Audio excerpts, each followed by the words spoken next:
क्या लगता है इस बार का बजट कितना लाभकारी है और मध्यम वर्ग को कितना फायदा ये पहुंचाएगा? बजट को अगर मैं एक लाइन में कहूँगा तो उम्मीद से ज़्यादा अच्छा बजट दिया है। अब उसका विश्लेषण आपको बताता हूँ।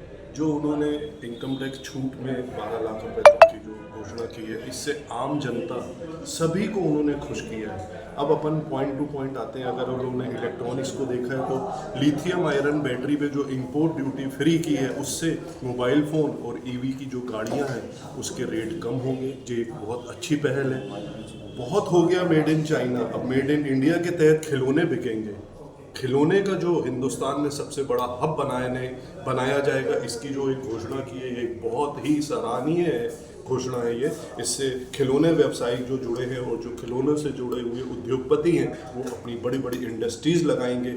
इसके अलावा उन्होंने यूथ को खुश किया है। मेडिकल कॉलेज में और आईटी में जो सीट्स बढ़ाई गई हैं स्टूडेंट्स की, ये एक बहुत अच्छी पहल है।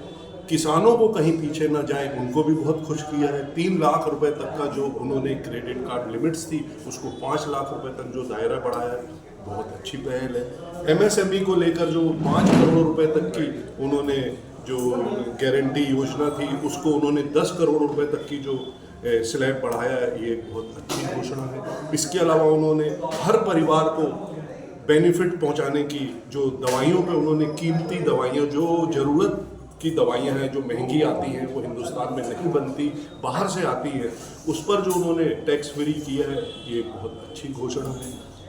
इसके अलावा मैं कहना चाहूँगा कि मेडिकल को सेक्टर को देख के जो उन्होंने करोड़ों रुपए की इन्वेस्टमेंट की है और मेडिकल हब बनाए जाएंगे, ये एक बहुत अच्छी पहल है। इसके अलावा उन्होंने बहुत अच्छी घोषणा की है टूरिज्म को बढ़ावा देने के लिए। टूरिज्म हब बनाए जाएंगे, ये एक बहुत अच्छी पहल है, जिससे व्यापार बढ़ेगा। टूरिज्म नाम जरूर कहा जाता है, लेकिन इससे एक ऑटो रिक्शा से लेकर एक होटल इंडस्ट्रीज तक के व्यापार से सभी लोगों को इसका फ़ायदा मिलता है।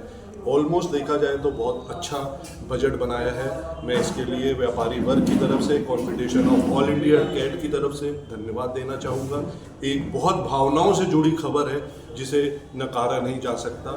आज के दिन जो सीतारमन जी ने जो साड़ी पहनी है, वस्त्र पहने हैं, वो धारण किए हैं, 2020 में उनको एक हाथ से बनी हुई साड़ी दी गई थी दुलारी देवी जी ने। वो साड़ी उनको देते टाइम उन्होंने कहा था, ये जिस दिन आप बजट पेश करेंगे उस दिन ये मेरी साड़ी जरूर पहनना, और वो भावनाएं दर्शाती यदि है। हम बात करें जबलपुर के पर्यटन को लेकर, अगर पर्यटन हब बन रहा है तो जबलपुर कहीं इसमें कहीं छूटा नहीं है। उन्होंने एक्चुअली में किया है 50 पर्यटन जो है वो बनाए जाएंगे। अब ये पूरा विश्लेषण डिटेल्स आने के बाद ही हम देख पाएंगे कि उसमें जबलपुर का महाकौशल से कौन सी जगह का नाम लिया गया है या नहीं लिया गया है। ये एक घोषणा तो अच्छी है, लेकिन जबलपुर उसमें सम्मिलित है कि नहीं है, ये अभी पूरा विस्तार पूर्वक बजट की डिटेल्स ना आने के कारण बोल नहीं सकते। अब डीजल और पेट्रोल को भी जीएसटी के दायरे में लिया गया है। अगर ये ले लिया जाता तो शायद आज डीजल पेट्रोल भी काफ़ी सस्ता हो सकता है। काफ़ी टाइम से हम व्यापारियों की, हमारे से जुड़े हुए व्यापारी संस्था से जो जुड़े पेट्रोल के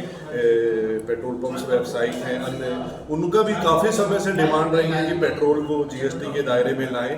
तो इससे आम जनता को तो फ़ायदा होगा ही होगा। जो प्राइसिंग है वो सब्जियों से लेके अनाज से लेके सभी में उसका प्रभाव पड़ता है। पेट्रोल एक ऐसी चीज़ है जो उसके रेट कम होते हैं तो सबका प्रभाव महंगा, और अगर पेट्रोल जीएसटी के दायरे में आएगा, टैक्स कम लगेगा, तो उसका प्रभाव हर चीज़ पर उसका रियायत होने की संभावना रहती है। तो लगता नहीं कि अगर ये पेट्रोल और डीजल पर जीएसटी कर देते, लगा देते तो शायद महंगाई में भी काफ़ी अच्छा। ये आपका क्वेश्चन बहुत अच्छा है, और आपके मीडिया के माध्यम से ही मैं कहना चाहूँगा कि जो कुछ चीज़ें छूटी हैं वो कुछ ही दिन में दोबारा हफ्ते महीने भर में विशेष घोषणा कर दी जाती तो बड़ा अच्छा होगा। अभी एक बजट और भी एक हफ्ते बाद कुछ घोषणाएं होने वाली है, ऐसा माननीय हमारे सीतारमन जी ने कहा है। हमें बहुत उम्मीद है कि अगर अभी अच्छा किया है तो आगे भी सब कुछ अच्छा होगा। इस बजट में ऐसा कुछ होना नहीं है कि कहीं दुख कहीं गम। टोटल खुशी ही खुशी का बजट रहेगा, आगे भी वैसी ही हम सभी को उम्मीद है। Deepak Sethi, confederation of all India traders, प्रदेश सेक्रेटरी, जबलपुर।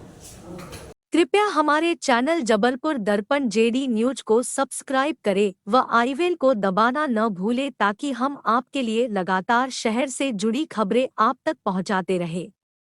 धन्यवाद।